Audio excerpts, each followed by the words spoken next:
good government sama Anji KKN tadi. Sampai detik ini memang masih ada pribadi maupun kelompok yang menginginkan satu pendekatan yang berbeda. Nah, pendekatan yang berbeda ini seringkali kemudian berlawanan dengan apa yang kemudian kita harapkan lalu ya. Nah, dari 6 ini maka saya mengusulkan ataupun mendesakkan 3 hal tadi. Tadi pertama fokus pada pembenahan pemerintahan ya. Saya tadi bisik-bisik sama Pak Bambang, kalau 2000 triliun itu pengganggu nggak untuk konteks pembangunan politik dan demokrasi? Kalau melihatnya dari konteks politik mungkin tidak terlalu. Tapi kalau dalam konteks demokrasi dikaitkan dengan keamanan kata Pak Bambang tadi, itu mungkin terjadi. Makanya saya optimis 2014 itu polisi, tentara itu akan mengurangi dan bahkan mungkin mereka akan menjadi penonton saja sambil mereka menyiapkan kadar-kadar terbaik mereka. Asumsinya, kalau saya pribadi asumsinya adalah jangan kemudian kita mengambil tentara lagi. Sudahlah, sipil yang siap, sipil yang maju, sipil yang kemudian visioner itu bisa mungkin mengantar Indonesia ke gerbang negara yang lebih maju. Jadi tidak lagi melibatkan tentara polisi sudah di barak, polisi kemudian fokus pada law enforcement dan sebagainya. Mungkin itu dulu, saya membayangkan kita diskusi lebih lanjut ya. Terima kasih Kang Budi. Terima kasih Bung Radi. Tepat 15 menit.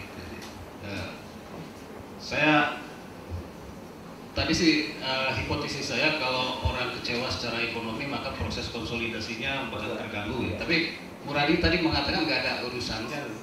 Ada decoupling proses pemisahan antara ekonomi dengan demokrasi. Jadi ekonomi begitu atau demokrasi seperti itu, maksudnya harga saham juga tetap gitu ya, atau indikator ekonomi tetap. Itu proses decoupling proses ini. Mangga Bang Faisal. Terima kasih Kang Budi. Assalamualaikum warahmatullahi wabarakatuh. Salam sejahtera.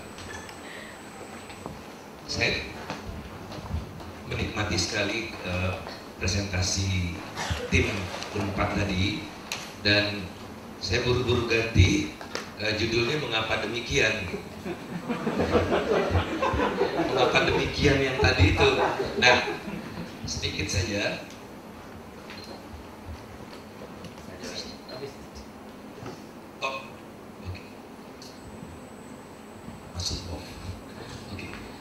Ini penyebabnya. Jadi setelah reformasi, pertumbuhan ekonomi PDB-nya kan ini. Tapi yang tumbuh kencang adalah yang hitam. Sektor-sektor jasa, utamanya sektor-sektor jasa modern. Sementara sektor yang rakyat banyak hidup dari sini, pertumbuhannya hanya separuh dari ini. Ini sekitar rata-rata 4, ini rata-rata 8. Yang merah ini adalah sektor pertanian, industri manufaktur dan pertambangan, tapi lupakanlah pertambangan. Jadi simple, inilah akibat dari negara semakin tidak peduli pada arah ke depan. Jadi diserahkan sepenuhnya kepada pasar, sepenuhnya lah ya. Pasar makin didorong untuk mengendalikan perekonomian, arahnya kemana terserah. Pokoknya yang penting saya senang, indeks saham naik terus gitu, pertumbuhan ekonomi nomor 3 tertinggi di dunia, paling stabil di dunia bahkan, macam-macam. Tapi orientasinya adalah ekonomi Indonesia itu pasarnya besar dan sebagai konsumen, kita tidak peduli lagi sebagai produsen. Kemudian negara melakukan kekacauan, seperti misalnya yang dilakukan oleh Dahlan Iskan itu. Teknologi paling tinggi dari otomotif adalah teknologi mobil listrik. Kita mulai dari mobil listrik coba, kedunguan luar biasa, dan dibiarkan. Dan 60% konten dari mobil listrik itu adalah baterai. Jadi kalau baterainya soak, ganti baterai 60%. Kita mulai dari situ, bukan dari bajai. Coba kalau kita mulai dari bajai kan lain ceritanya. Kemudian negara lagi yang kacau ini, Dahlan Iskan juga nih. Krisis daging, BUMN disuruh berternak daging. Udah gila. Kalau breeding BUMN-nya oke gitu kan. Tapi BUMN-nya beternak daging, beternak sapi, kacau. Jadi harusnya dia nyerahkan bibit-bibit sapi kepada rakyat yang ini kacau. Negara kok beternak gitu. Nah ini kekacauan di masa SBY ya, yang menghasilkan rekor-rekor luar biasa jeleknya di dalam ekonomi. Nah kita lihat sektor pertanian peranannya masih tinggi relatif 14%. Turun, peranannya turun terus, tapi tenaga kerjanya tidak turun-turun. Iya kan? Jadi penurunan peran sektor pertanian di dalam PDB itu tidak proporsional dengan penurunan tenaga kerja. Karena tadi teman-teman udah tunjukkan kegagalan kita untuk menciptakan sektor formal, di mana tadi bagus sekali dikatakan bahwa di masa Orde Baru industri manufaktur jadi bumper. Jadi pertaniannya turun, tapi petani-petani itu masuk ke industri manufaktur. Sekarang manufakturnya sontoloyo. Jadi ada demokrasi sontoloyo, ada manufaktur sontoloyo. Nah, 35%. Manufakturnya 13%. Tidak ada di satu negara kuat demokrasinya kalau peranan manufakturnya sekecil itu, baik di dalam PDB maupun penyerapan tenaga kerja. Karena pembentukan kelas menengah yang kuat ada di industri. Serikat Buruh Industri Manufaktur itu jauh lebih kuat dari partai sebetulnya. Partai tidak ada yang bisa mobilisasi 1 juta orang, tapi Said Iqbal bisa. Karena petani kasihan, petani mayoritas tapi dia silent, dia tidak pernah bisa demo, dia bukanlah satu kelompok yang terorganisir walaupun dia mayoritas. Nah, oleh karena itu kita peduli industri ini, bukan mau dia dahlan iskan. Ya, sekali lagi, ini kekecilan, ini juga kekecilan, share-nya turun terus industri manufaktur selama SBY. Dan sudah defisit industri manufaktur kita. Jadi ekspor manufaktur sejak zaman Pak Harto kan lebih besar dari impor. Zaman SBY sudah defisit. Nah ini yang menambah tekanan pada industri kita, karena masuknya barang-barang dari Cina itu. Bahkan teman-teman di Jawa Barat ini dari industri tekstil sekarang pada main properti misalnya ya. Ya properti menghasilkan tukang-tukang, iya kan? Yang informal. Kalau industri manufaktur kan pekerja yang solid gitu. Jadi kelihatan kok gampang menelaahnya. Dan oleh karena struktur industri juga jelek, sebagian besar kecil gitu. Tapi kontribusinya terhadap PDB rendah, tapi yang besar luar biasa. Jadi yang kecil-kecil di bawah ini saling menghantam satu sama lain. Yang atas misalnya pabrik semen, tidak ada persaingan. Pabrik terigu ada, tapi di bawah jutaan orang yang kecil-kecil ini bertempur satu sama lain. Jadi kecil lawan kecil, yang besar kipas-kipas.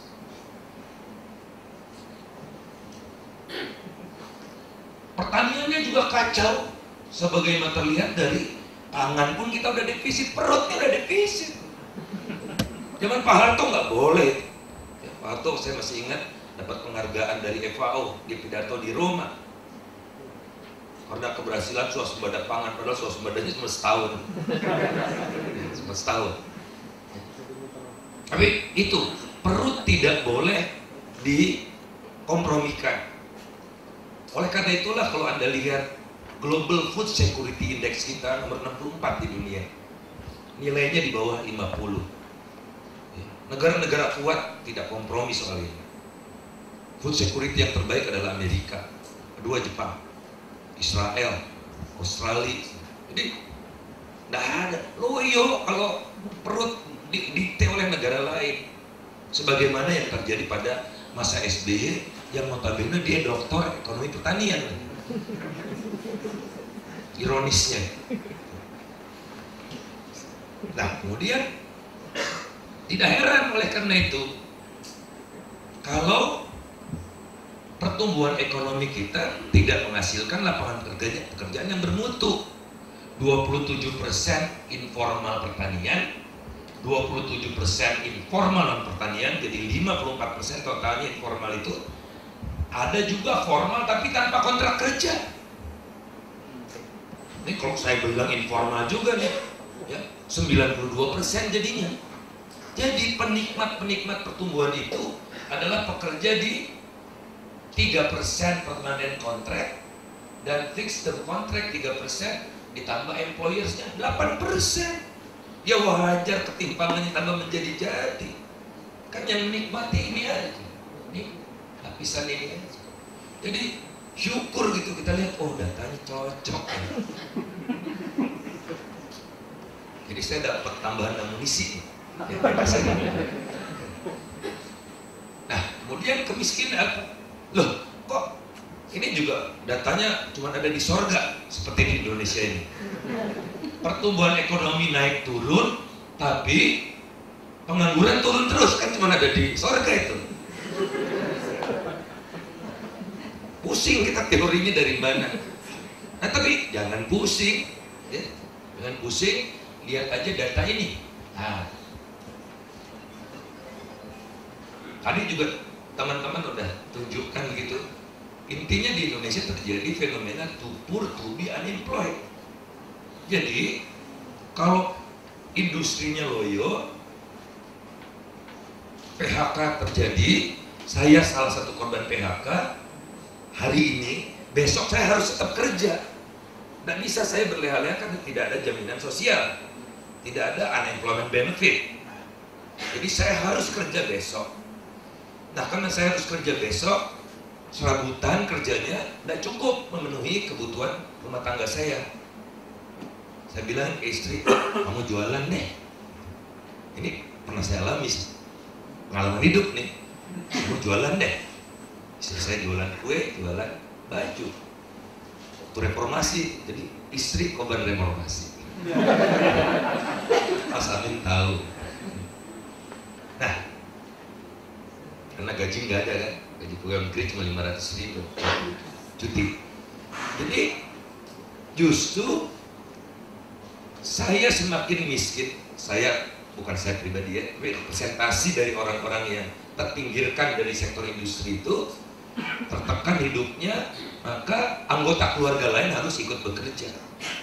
Anak saya berhenti sekolah dulu ya, gitu. Alhamdulillah sih enggak, berhenti sekolah dulu ya, masuk lapangan kerja. Itu dia. Jadi justru pengangguran turun. Anak saya yang tadi bukan angkatan kerja, jadi masuk angkatan kerja dan bekerja. Dan di Indonesia, ingat, definisi pengangguran itu adalah orang yang mencari penghasilan, dan orang yang membantu orang yang mencari penghasilan juga bekerja, membantu. Itu kalau di Amerika, di negara-negara lain kan tidak. Yang mencari penghasilan saja, yang memperoleh penghasilan, membantu memperoleh penghasilan, nah. Karena pada dasarnya tidak ada struktur dalam pengupahan. Nah jadi ini fenomena yang justru membuat saya ngeri. Jadi pengangguran seperti ini jelek, bukan prestasi. Tercermin dari sini, kita lihat semakin rendah tingkat pendidikan seseorang, ini tidak tamat SD 20,6%, dia lihat angka penganggurannya jauh lebih rendah kan, 11,4. Yang merah ini SD 28,8, ini cuma 14,5. Tapi coba lihat sarjana, lebih tinggi, SLTA lebih tinggi. Karena kalau yang sarjana ini kan S2, S3 ya. Di sini ada teman-teman S2, S3. Tuh punya kemewahan untuk tidak masuk pasar kerja, sekolah dulu gitu. Nanti habis S2, S3 juga 6 bulan, coba tanya, belum kerja. Tanya belum kerja. Anda punya kemewahan untuk tidak bekerja. Karena ngobiek di kampus sebulan udah cukup buat hidup 4 bulan. Kalau penelitiannya besar ya, gitu. Nah, pas Anda tidak bekerja itu ditanya sama pegawai sensus, "Pak, saya lagi nggak kerja, suka kerja." Pengangguran seperti itu, fine. Tapi justru pengangguran rendah di sini mengerikan.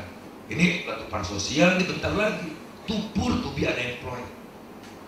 Jadi bukan prestasi.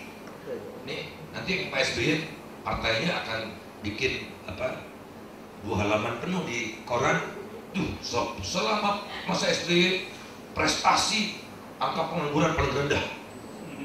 Itu nanti siapin jawabannya.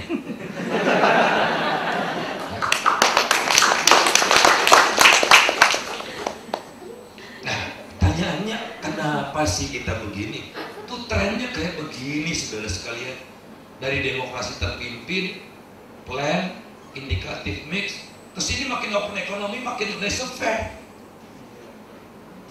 makin diserahkan kepada pasar. Gila nih SBY nih. Lihat, bank dikasih ke asing. Sekarang syukur Agus Marto yang marah-marah kan, si DBS nggak dikasih, maksimum 46%. Kalau mau BNI, BRI dan Mandiri